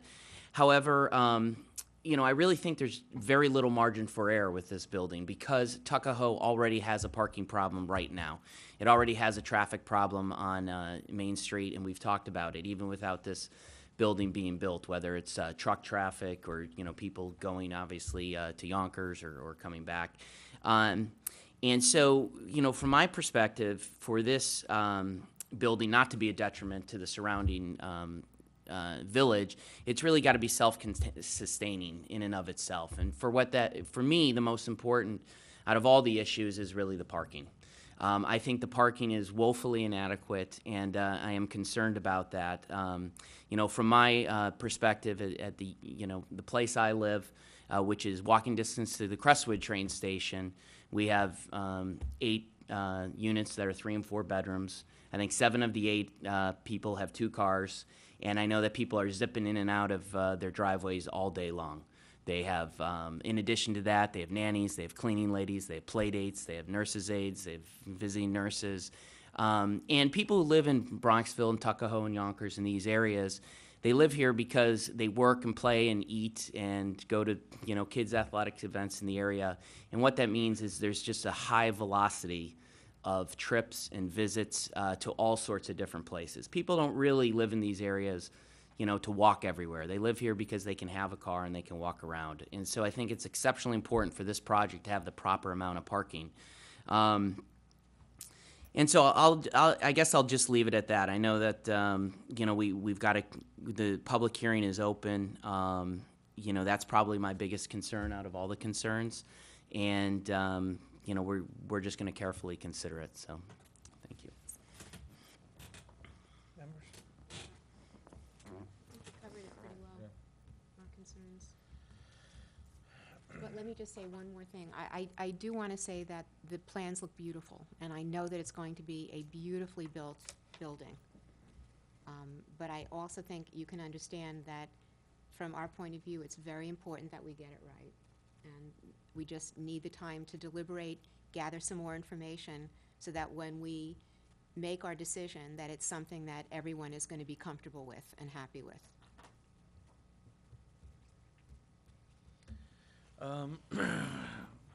This board, as I've said before, in my opinion, and based on what other people said, is an expeditious board. This board has made special circumstances for this applicant now twice, and as a matter of fact, this meeting is not the normal date. The normal date is the second Wednesday, but because we're light on members, and I know the importance of this, that all the members here were not able to make it next week. So what we did was we had changed the meeting for tonight, so as to have as many members present as possible for the presentation. because of the importance of this. We also had this, as I said, the special meeting for the extension back in, I think it was 2013, during the summer. So if it was 14, thanks, okay, 2014. Oh, August 14th of 2013. There was no meeting in August, but we had one for this applicant. So you can see that there is no unanimity on this board on this proposed project as it is. We're still digesting the information and the impact, and I'm perfectly comfortable in holding this over until next month, and I think that we're in proper order based on our, what we've done in the past, and the fact that, this has just been going on now for so many years. But I believe coming up with something that is uniform in agreement with this board was what's important, and we're going to just continue to work on this, and we will do our best. I can assure everyone that this board will be working on our own time. Sometimes during the day, during work, we take off time from work to sit with the building department, talk to council. So this isn't a situation where we're holding it over a month and we'll pick it up next month. We will be working on this during the time. Okay. Yes, Council, you're more than welcome to go up and comment. Just one final. We certainly have no objection if you think you need more time, and I do appreciate your time and effort in considering the applications. I just wanted to mention, if before your next meeting, if any of the board members have any questions that can't be answered by either your consultants or your attorneys, and if you want to address them to the applicant, certainly get in touch with Bill Williams, and he can convey them to us, and we can confer through him. As a practice, the applicants and the attorneys don't contact the board directly, so you can do that through Bill's office, and he can contact us, and we can convey any additional information or thoughts that you may need. Thank you. I believe that will happen. Okay, so I really want to thank everyone for their time. I want to thank the board. It was one of our later meetings, and I want to just let everyone know we'll see you in a month. Are you making a motion to adjourn? Would you like me to? Yes, I'd like you to. I'd like to make a motion to adjourn. Do I have a second? Second. All in favor? Aye. Aye. Good night, Tuckahoe. Good night.